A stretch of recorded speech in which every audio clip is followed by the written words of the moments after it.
Who is Cardinal Peter Turkson, and why has his name reverberated through the Catholic Church? He's really the Holy Father's right-hand man when it comes to any of the social issues. Twice a contender for the papacy, he came tantalizingly close to becoming the first black pope. I wonder if you think you'll see a black pope in your lifetime. I've been asked this question several times before, and my answer has always been, why not? Only to see the moment pass him by. But his story didn't end there.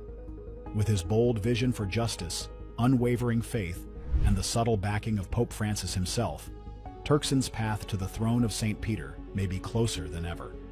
Join us as we explore why Cardinal Peter Turkson could become the first black pope. The early life and priesthood of Cardinal Peter Turkson.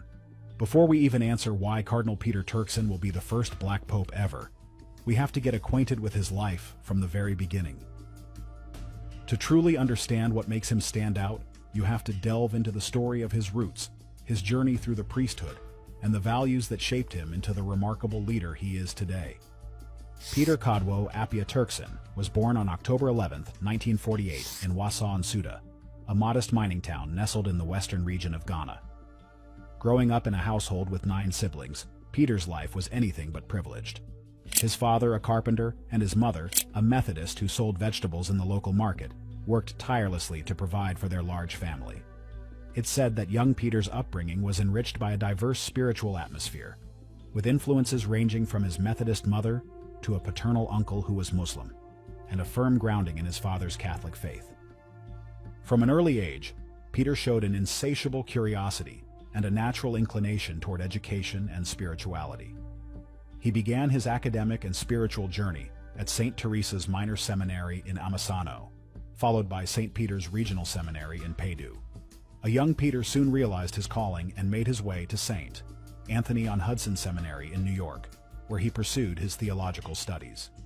Here, he earned not just one, but 2 master's degrees, one in theology and another in divinity. It was a pivotal period in his life, marked by intense study, reflection, and a summer course at Albany University, which broadened his perspective. On July 20, 1975, a moment of profound significance arrived when Archbishop John Amisa ordained him as a priest. This milestone wasn't just the beginning of his official priesthood, but the dawn of a journey filled with purpose, service, and a commitment to his faith. Peter Turkson's career in the church didn't stop at ordination. He quickly transitioned into academia, teaching at the minor seminary at St. Teresa's, where he began to mentor and inspire future priests. His passion for learning took him to Rome's prestigious Pontifical Biblical Institute, where he earned a licentiate in sacred scripture. After his return to Ghana, he stepped into leadership roles, becoming vice-rector at St. Peter's Seminary. During this time, he also served the community by taking on pastoral duties in a nearby parish, balancing scholarly pursuits with hands-on ministry. By 1987, Peter was back in Rome for doctoral studies in sacred scripture. Although his academic ambitions were cut short when he was appointed Archbishop of Cape Coast in 1992, this shift marked the beginning of a transformative chapter in his life. On October 6, 1992, Peter Turkson was appointed Archbishop of Cape Coast by Pope John Paul II. This appointment was a testament to his dedication and an acknowledgement of the unique blend of intellect, humility, and charisma that defined him. On March 27, 1993, he was consecrated by Archbishop Dominic Kwadwo Ando, solidifying his position as a key leader in the Ghanaian Church. As Archbishop, Peter's influence extended beyond his diocese. From 1997 to 2005, he served as president of the Ghana Catholic Bishops' Conference, tackling pressing issues like education, social justice, and interfaith dialogue. In 2003, he became chancellor of the Catholic University College of Ghana, further cementing his role as a champion of education. Pope John Paul II elevated Peter to the rank of cardinal in 2003, making him the first Ghanaian cardinal. But this is not the end. Stay tuned, as Ghana will continue to shine on the global stage and make its people proud in more remarkable ways in the future. A journey through the Roman Curia. When Cardinal Peter Turkson was appointed president of the Pontifical Council for Justice and Peace in October 2009, it wasn't just another Vatican job. It was a calling that placed him at the intersection of faith and global issues. Pope Benedict's decision to bring him into this role wasn't accidental. Peter's reputation as a man deeply rooted in justice and compassion made him a natural fit for addressing the Church's social teachings on human rights, economic fairness, and peace. But this wasn't Peter's only hat. Over the years, he became a member of several influential Vatican bodies, including the Congregation for the Doctrine of the Faith, the Congregation for Catholic Education, and the Pontifical Council for Promoting Christian Unity. From these vantage points, Peter was a force for innovation. In one of his more memorable moves, Peter made headlines in 2011 when he called for a global public authority and a central world bank. Bold, right? The proposal wasn't about bureaucracy for bureaucracy's sake. It was about ensuring financial systems served humanity instead of exploiting it. Peter condemned the idolatry of the market and collective greed, reminding everyone that economics isn't just numbers, it's about ethics, solidarity, and human dignity. And while his ideas weren't universally applauded, they sparked essential conversations about reforming the global economy. Peter's talents weren't confined to policy papers and Vatican halls. In 2011, during the civil conflict in Ivory Coast, Pope Benedict XVI sent him as a mediator to find a peaceful resolution. The situation was tense, with atrocities committed on both sides. Yet, Peter's mission highlighted his diplomatic skills and his ability to approach even the most volatile situations with humility and hope. Again, in 2016, Pope Francis called on Peter for another critical mission, this time to South Sudan. As the Pope's special envoy, Peter traveled to Juba with a simple yet profound goal: peace. Carrying letters from Francis to both President Salva Kiir and Vice President Riek Machar, historic enemies from rival ethnic groups, Peter worked to foster dialogue and trust. It wasn't easy, but his presence was a reminder of the Church's commitment to peace in the face of violence. By 2016, Pope Francis recognized the need to streamline and modernize the Vatican's approach to social issues. Enter the Dicastery for Promoting Integral Human Development, with Cardinal Peter at the helm as its first prefect. The Dicastery was a bold experiment, combining several Vatican offices to tackle issues like migration, human rights, and environmental protection under one umbrella. Peter's leadership brought focus and energy to the initiative, which aligned perfectly with Pope Francis's vision in Laudato Si for a church deeply engaged with the world's challenges. Peter's tenure wasn't without its challenges. Overseeing such a wide-ranging office meant dealing with conflicts, criticism, and an ever-growing workload. Yet through it all, Peter's steady hand and ability to listen set him apart. When his 5-year term ended in December 2021, Pope Francis appointed Cardinal Michael Czerny as his temporary successor, but Peter's contributions left an enduring legacy. Twice a papal contender. If you think Peter's career is impressive so far, wait until you hear this. He's been a serious contender for the papacy not once, but twice. In 2005, when Pope John Paul II passed away, Peter was among the cardinal electors in the conclave that ultimately chose Pope Benedict XVI. While he wasn't a frontrunner then, his presence signaled the growing recognition of Africa's importance in the global church. By 2013, when Pope Benedict XVI resigned, and Peter's name started circulating again, but this time more seriously. His progressive vision, global outlook, and deep connection to the Church's teachings made him a compelling candidate. Though the conclave ultimately elected Pope Francis, Peter's inclusion in the Papabile, those considered strong candidates for the papacy, was no small feat. It was a clear acknowledgement of his growing influence and the possibility of a non-European pope. Why Cardinal Turkson came so close to becoming pope in 2013. You must be wondering now, how did Cardinal Peter Turkson, a soft-spoken yet charismatic leader from Ghana, end up as one of the most talked-about candidates for the papacy in 2013? It's no small feat to be mentioned in the same breath as the papal crown, and Peter's name didn't appear on that list by chance. His rise to prominence within the Church was fueled by a unique combination of qualifications, charisma, and a deeply rooted connection to the contemporary issues facing the global Catholic community. But why didn't he make it all the way? And does that mean the door is closed for him? Let's unpack this intriguing chapter of his story. Peter's candidacy during the 2013 conclave wasn't a fluke. It was the culmination of decades of dedicated service, intellectual rigor, and his ability to connect with people across cultures. First and foremost, his education and spiritual foundation gave him an edge. With degrees in theology and sacred scripture from some of the most prestigious Catholic institutions, including the Pontifical Biblical Commission in Rome, Peter was regarded as one of the intellectual heavyweights of the Church. Yet he wasn't just an academic locked in a library. He had years of pastoral experience under his belt. As the Archbishop of Cape Coast, he was someone deeply attuned to the needs of his people. When Pope Benedict XVI appointed him president of the Pontifical Council for Justice and Peace in 2009, Peter's profile skyrocketed. He became the Vatican's voice on critical global issues like economic ethics, social justice, and environmental protection.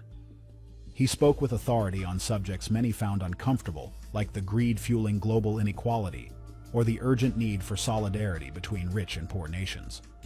His moral clarity and ability to frame these discussions within the teachings of the Church made him not just respected, but admired. Then there was his charisma. Peter speaks an impressive array of languages: English, French, Italian, Fante, Hebrew, German, Latin, and even some Greek.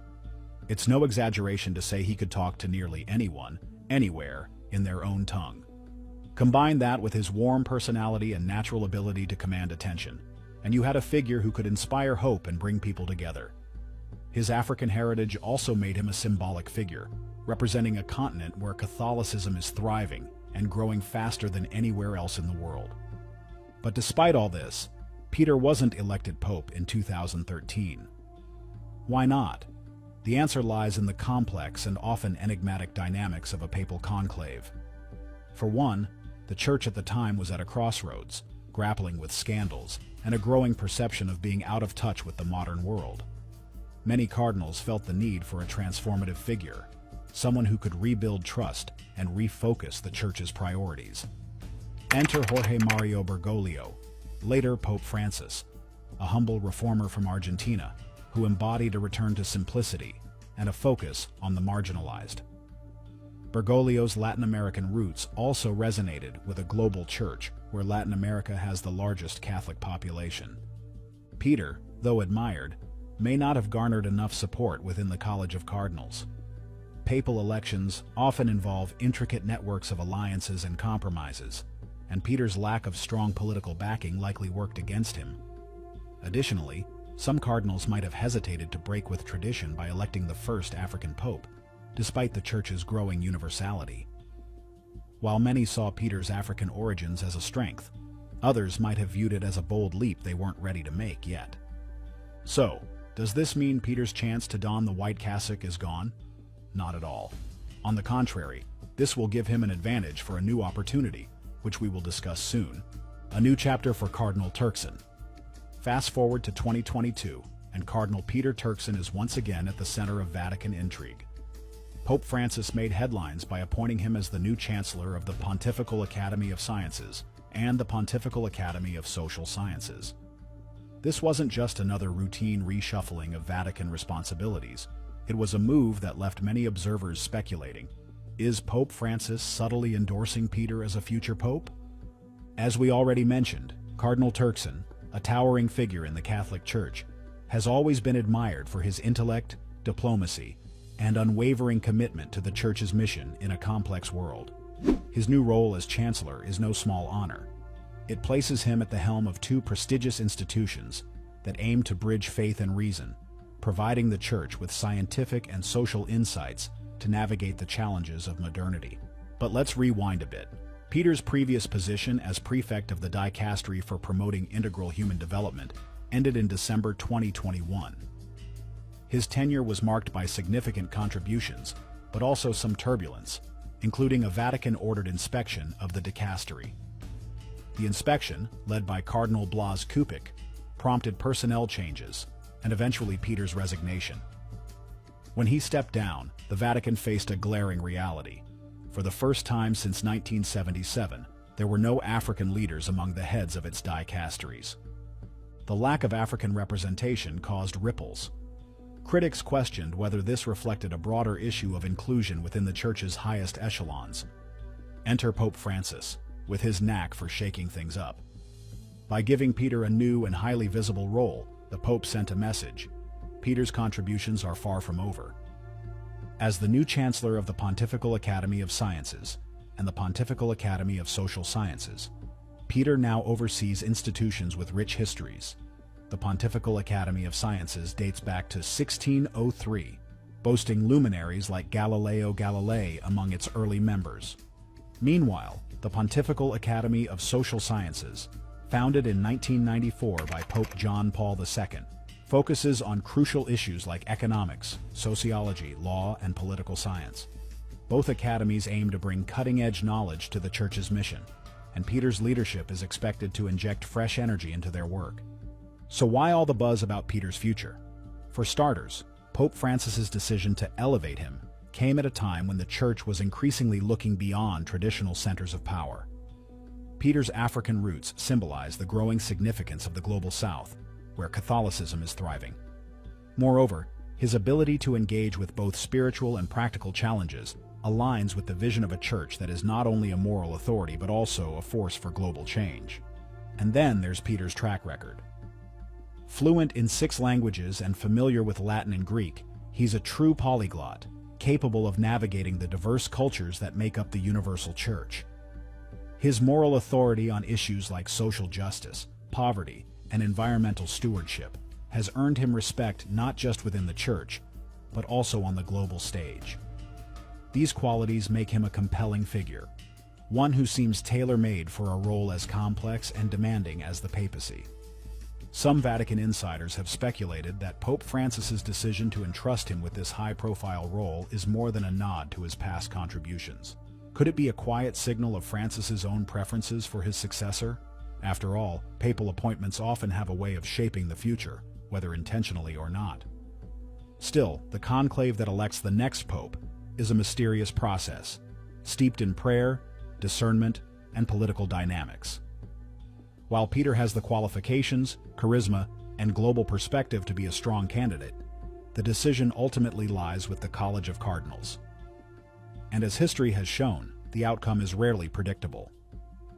Yet, one can't help but feel that this chapter of Turkson's career is setting the stage for something bigger. His new role as Chancellor gives him a platform to address the Church's most pressing issues, while solidifying his reputation as a bridge builder between faith and reason, tradition, and progress. Pope Francis pointing on his successor. However, what were only assumptions in 2022 have become real chaos on social media and in the media after Pope Francis canceled his much-anticipated African trip. Many interpreted this decision as a sign of his age and declining strength, concluding that it could only mean one thing: the world would soon have a new pope. But these rumors took on a life of their own when whispers began circulating that Pope Francis himself had hinted at a potential successor, and not just any successor. As speculation swirled, one name stood out: Cardinal Peter Turkson. So here's why Cardinal Peter Turkson will be the first Black Pope. Pope Francis shared his thoughts with those closest to him, and soon exclusive news began to circulate. "I made my choice," he said with the quiet conviction we've come to recognize in him. Then he added, "I looked for someone worthy of leading the Catholic Church, someone who understands the heart of the people and the challenges of the world today. I have no doubt it is Peter." Pope Francis has always admired Turkson, a man who embodies humility, intellect, and a commitment to justice. Over time, Francis's appreciation for the Ghanaian cardinal became more evident through his words and actions. Turkson's unparalleled grasp of complex global issues, his moral courage in addressing economic inequality, and his deeply pastoral approach to leadership have consistently placed him at the forefront of Vatican affairs.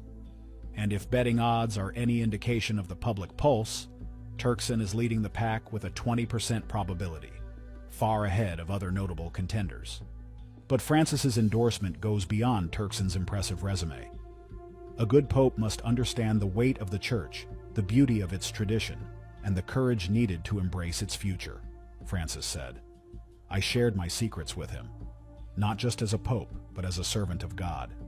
He listens, he learns, and he will lead with love.